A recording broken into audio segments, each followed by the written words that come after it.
Here I am going to say something about the idioms. आपको लगा होगा कि मैम अचानक से ईडियम्स में कैसे मैम ने मतलब यहाँ पहुँच गई।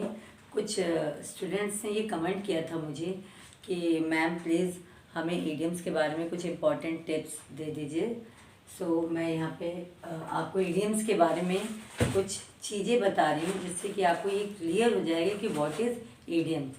बट जहाँ से मैंने अब आपको छोड़ा है, जहाँ से मेरा चल रहा था, मैं फिर वहीं पे I will go there only, मैं वहीं पहुँच जाऊँगी और मैं अपनी वहीं से मैं फिर स्टार्ट करूँगी। ओके नाउ पहले हम कुछ ईडियम्स के बारे में, ये बच्चों ने कमेंट किया था इसलिए मुझे बीच से छलांग लगानी पड़ी। ईडियम्स, ये नाम आते ही लगता है ईडियम्स होता क्या है। ईडियम्स मीन्स मुहावरा। आपने हिंदी में देखा होगा या ये आपने हिंदी भाषा में आप ये देखे होंगे कि हिंदी भाषा में जो बहुत अधिक प्रचलित और भाषा है, मतलब जो अधिक यूज़ किया जाता है या कुछ बढ़ा चढ़ा के बताया जाता है, आप उसको कह सकते हैं मुंह चढ़े वाक्य, मतलब जिसको हम कुछ मतलब हाइपर करके बताते हैं, या कुछ ऐसे स्पेशल वर्ड्स जिसकी मीनिंग जो होती है, वो जो वर्ड्स हम देते हैं, जो मुहावरे को हम लिखते हैं, उससे वो अगर उस वर्ड्स को आप एक एक वर्ड्स को देखेंगे तो उसके जो रियल अर्थ, जो उसका रियल मीनिंग होता है वो उससे डिफरेंट होता है। Okay, here first of all I want to give you the definition of idioms, फिर मैं आपको इडियम्स के बारे में I will tell you. First, what is idioms? Here I have given the example, sorry not example, definition. And idiom is a phrase. First of all idiom आपका phrase है। Phrase, आप phrase के बारे में तो जानते होंगे।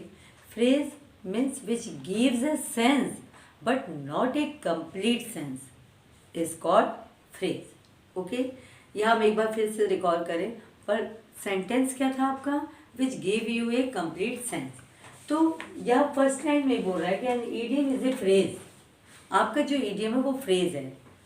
फ्रेज मीन्स वाक्यांश, वो एक वाक्यांश है, वो कुछ ऐसा वाक्यांश है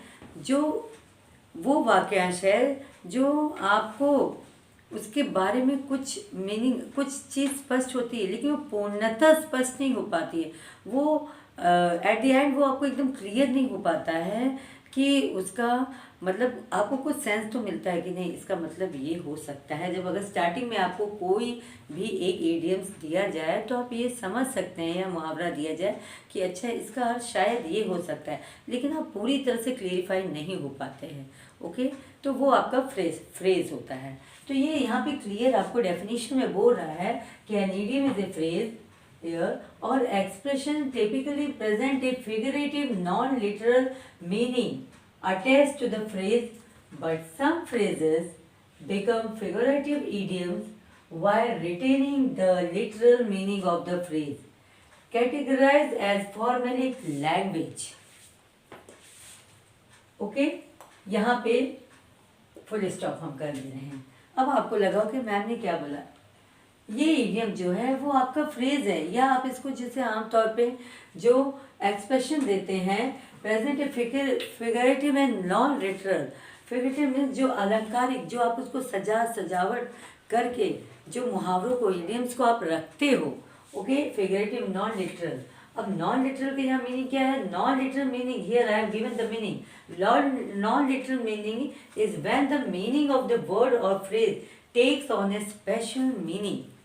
ओके, जब हम when the meaning of the word or phrase takes on a special meaning, जो हम उसका जो सही अर्थ होता है या जो उसका सही बेस का अर्थ होता है उससे हट के हम उसको स्पेशल वर्ड्स और फ्रेज मतलब जो देते हैं, वही आपका क्या होता है, उसको हम कहते हैं non literal.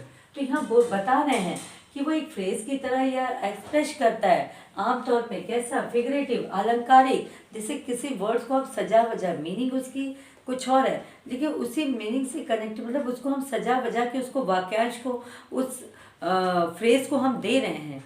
That is only your idiom. Non literal meaning attach to the phrase, उस फ्रेज से वो अटैच हो जाता है फ्रेज। फॉर एग्जाम्पल जैसे हमने दिया आपको, अब हम यहाँ पे लिखते हैं कोई भी एक छोटा सा जैसे है, आप हिंदी में बोलते हैं ना, जिसकी लाठी उसका भैंस, ये एक क्या है आपका, इसको आप कहावत भी कह सकते हैं, मुहावरा भी कहते हैं, पुराने लोग इसको कहावत कहते थे।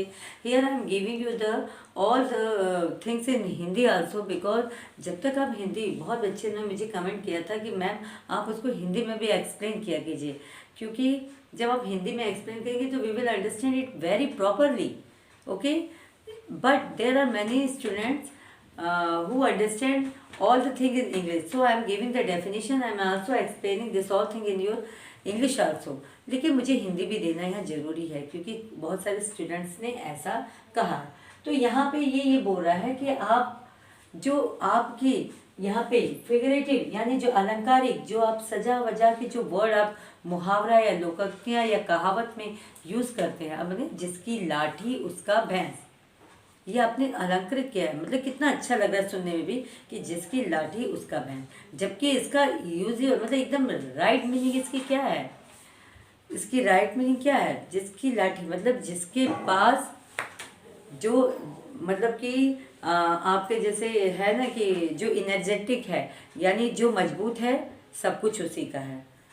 ऐसा होता है ना कि जिसकी लाठी उसका, मतलब अगर आप मजबूत है या बहुत वो हैं तो आप ही का सब कुछ है। उसको हम इंग्लिश में कैसे बोलेंगे, might is right, might is right. Here हम आपको एग्जांपल देते हैं, देखिए ये आपका है माइट इज राइट, ये आपका क्या है, ये आपका ये भी इडियम्स है, ओके। अब आपको देखिए ये स्पेशल, यहाँ पे takes on a special meaning, कितना अच्छा लग रहा है ये। हमने इसको देखिए यहाँ पे सजा दिया है, माइट, जबकि है कि जिसकी लाठी उसके, जिसके पास ताकत है उसी का सब कुछ है, जबकि इसका मीनिंग ये है मतलब जिसकी लाठी उसका भैंस। ये तो हिंदी में है, मैंने उसके इंग्लिश यहाँ पे ट्रांसलेट किया, माइट इज राइट, ओके। तो जिसके पास ताकत है उसका सब कुछ है, ये इसके सही मीनिंग है। लेकिन I am here, I right here, I am going to write here this phrase in your figurative, मैंने इसको अलंकृत इन ए फिगरेटिव वे, मैंने इसको अलंकृत कर दिया है। माइट इज राइट सुनने में कितना अच्छा लग रहा है, ओके। तो ये आपका इडियम्स हो गया। तो यही वो चीज़ बोल रहे हैं आपको कि वो आपका फिगरेटिव यानी अलंकार या अलंकृत कर दिया गया। और नॉन लिटरल मैंने दिया, नॉन लिटरल मीनिंग वो होता है जिसको हम क्या कहते हैं, जिसके when the meaning of the word, समझने की कोशिश कीजिए all of you, when the meaning of the word or phrase takes on a special meaning, जिसकी एक स्पेशल मीनिंग दे दी जाती है, right, like this might is right, okay. ये आपका एक, यहाँ पे मैंने आपको एक मीडियम दे दिया। अब आपका यहाँ पे आ गया सेकेंड, ओके। मैं आपको कुछ और भी यहाँ पे, अब जैसे ये है फर्स्ट इडियम्स आपका,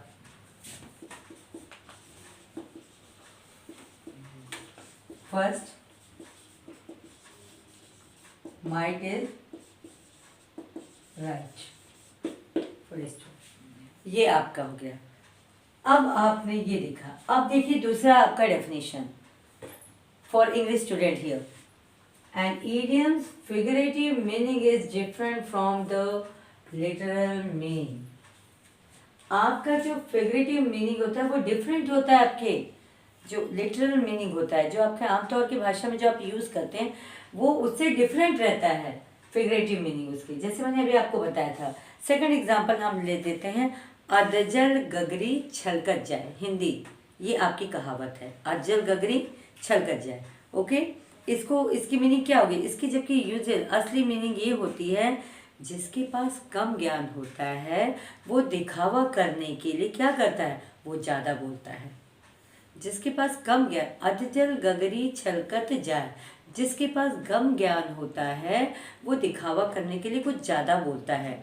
तो हम इसको कैसे करेंगे, ये तो इसकी मतलब एक यूजुअल मीनिंग है, लेकिन I am going to give you the special meaning. यहाँ पे मैं स्पेशल फ्रेज दूंगी आपको, स्पेशल चीज़ दूंगी। सेकेंड चीज जैसे मैंने अभी बोला आपको, मैं उसको इंग्लिश में ट्रांसलेट करती हूँ, N empty vessel sound much, an empty vessel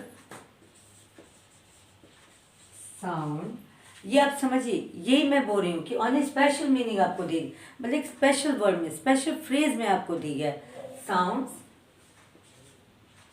much, full stop. Okay, third, ये मैंने आपको दो बताया। An idiom is a common expression that means something different to the literal meaning of the word.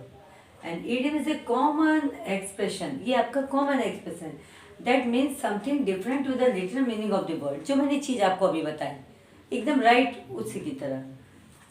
यहाँ मैंने आपको नॉन लिटरल का meaning इसलिए दे दिया कि बाय द वे आपको समझने में अगर दिक्कत हो तो आप यहाँ समझिए कि non literal meaning is when the meaning of the word, when the meaning of the word और फ्रेजेस, ओके, वाक्यांश, when the meaning of the word, आपके उस वर्ड और phrases takes on a special meaning like that, हमने जैसे यहाँ लिखा है। मैं आपको एक दो और बता देती हूँ। फॉर एग्जाम्पल, जैसे आदमी कहता है ना, ओस चाटने से प्यास नहीं बुझती। ओके, ओस चाटने से प्यास नहीं बुझती, ये तो आपका क्या होता, ये आपका हो गया फिगरेटिव फ्रेज, हो गया कि नहीं। ये मैंने इसको बड़ा चला के अलंकृत करके, अलंकारिक करके मैंने इसको सब रख के और मैं यहाँ पेश किया। अब इसकी जो हिंदी, ओस चाटने से प्यास नहीं बुझती, इसकी हिंदी मीनिंग होता है कि आपको बड़े काम के लिए बड़ा प्रयत्न करना पड़ता है, बड़े काम के लिए बड़ा प्रयत्न करना पड़ता है, इसका ये सही शब्द है। लेकिन हमने उसको शाब्दिक, वो सही अर्थ को न देते हुए, उसको इतना लंबा चौड़ा ना बताते हुए, हमने उसको क्या किया, यहाँ पे हमने यूज कर दिया एक्सप्रेशन टिपिकली प्रेजेंट, उसको कैसे प्रेजेंट किया, as a figurative and non literal meaning की तरह, जैसे मैंने। अब आप इसको ओस चाटने से प्यास नहीं बुझती का एक fog can not B dispelled by a fan, okay, here a, आप इसको a fog cannot be dispelled by, आप इसको समझने की कोशिश कीजिए, मैं आपको बार बार बता रही हूँ कि ये कैसे होगा, ठीक है। ये जैसे आपका हो गया, यहाँ पे हमने दिया, मैंने बताया ना कि in figurative and non literal meaning and it is figurative meaning is different from the literal meaning. मैंने कहा ओस चाटने से प्यास नहीं बुझती, किसका था, ये तो आपका हो गया। इसीलिए तो यहाँ पे कहा गया है कि इन फिगरेटिव मीनिंग ये है, ओस चाटने से प्यास नहीं बुझती, आपका ये है, यानी बड़ा काम के लिए बड़े प्रयत्न करने पड़ते हैं, वो आपके लिटरल मीनिंग हो गया। ओके, तो यहाँ मैंने कि fog can not be dispelled by a fan, full stop. ये आपका हो गया क्या, फिगरेटिव मीनिंग आपकी इसकी निकल गई। कितना इजी वे में मैंने आपको बताया। तो मैं आपसे ये कह रहा, जैसे आप और भी ले सकते हैं कि एक हाथ से ताली नहीं बजती, एक हाथ से ताली, ये मुहावरा है आपका, ओके, कहावत इसको कहते हैं। जैसे कि मैंने भी आपको बताया कि एक हाथ से ताली नहीं बजती है, दिस इज योर मुहावरा, ये आप कह सकते हैं, दिस इज योर इडियम, आप इसको कहावत भी कह सकते हैं। ये आपका जो एक तरह से क्या कहेंगे इसको, कि एक हाथ से ताली नहीं बजती, यानी कि जब दो लोगों में विवाद होता है तो एक की गलती नहीं होती है, जब दो लोगों में विवाद होता है तो दोनों की गलती होती है। इसका सही मीनिंग ये है कि जब दो लोगों में विवाद होता है तो दोनों की गलती होती है, एक हाथ से ताली नहीं बजती है। तो आप ये, मैं अभी इसको कन्वर्ट इंग्लिश में कर रही हूँ। अब आप देखिए, it takes two to make a acquire, it takes two, ये आपका क्या है, इडियम्स है, और हमने कैसे लिखा है इसको, फिगरेटिव में, या आप कहते हैं फिगरेटिव मीनिंग, इसकी मतलब जो फिगरेटिव मीनिंग निकल रही है। तो यहाँ पे मैंने लिखा है जैसे it takes two make a quarrel, it takes two make a quarrel, okay.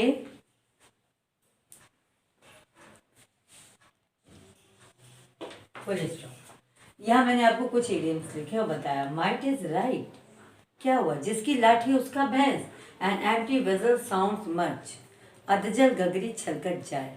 ठीक है, जबकि अज्जल एन एम्प्टी वेसल साउंड में अज्जल गगरी मतलब जिसके पास कम ज्ञान हो, मैंने बताया था आपको, जिसके पास कम ज्ञान हो वो जब क्या करता है, जब दिखावा करता है तो वो कुछ ज़्यादा बोलता है, लेकिन हमने उसको इतने में बांध के रख दिया। N empty vessel sound much, हमने इसको इतने वर्ड्स में बांध के रख दिया।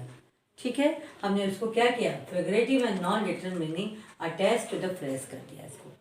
Phrase, a fog can not be destroyed by a fan, ओट चाटने से प्यास नहीं बुझती। ठीक है, ओट चाटने से प्यास नहीं बुझती। हमने उसको क्या किया, हमने उसको भी बड़े काम के लिए बड़ा प्रयत्न करना पड़ता है। आप बड़ा काम करने की इच्छा रखते हो और आप उतना प्रयत्न नहीं करते हो तो ओट चाटने से काम नहीं चलता। लेकिन हमने उसको ओट चाटने मतलब छोटे मतलब एक फ्रेज में उसको बांध के हमने रख दिया। ओके, थर्ड, यहाँ पे आप देख सकते हैं, it takes two make a quarrel. Okay, आप यहाँ पे इसकी मीनिंग क्या हो कि एक हाथ से ताली नहीं बजती। एक हाथ से ताली नहीं बजती मुहावरा है। और मैंने इसको it takes two make a quarrel, हमने इसकी मीनिंग होगी असली इजी, मतलब सॉरी इजी नहीं, असली मतलब इसकी राइट ओके मीनिंग क्या है कि जब दो लोगों में विवाद होता है तो एक ही नहीं बल्कि दोनों की गलती होती है। लेकिन हम इतने लंबे चौड़े वाक्यों को मैंने इसको मतलब एक यहाँ मैंने क्या दे दिया, एक स्पेशल मीनिंग दे दिया यहाँ पे। तो यही आपका होता है idiom. Once again I want to tell you, first of all you write the definition of all this thing in English. okay, और मैं आपको ये बता दूँ, इडियम्स मीन्स होता है मुहावरा, और मुहावरा हिंदी भाषा में बहुत ही प्रचलित है। ये पुराने ज़माने से इसको हम लोग कहावत भी कहते हैं या मुँह चढ़े वाक्य या लोकोक्ति भी कहते हैं। बहुत सारे इसके नाम दिए गए हैं मुहावरों का। ओके, ये मुहावरा जो होता है ये एक तरह का वाक्यांश होता है जो विशेष अर्थ को प्रकट करने वाले करता है, एक विशेष अर्थ को प्रकट करता है, ऐसा वाक्यांश होता है।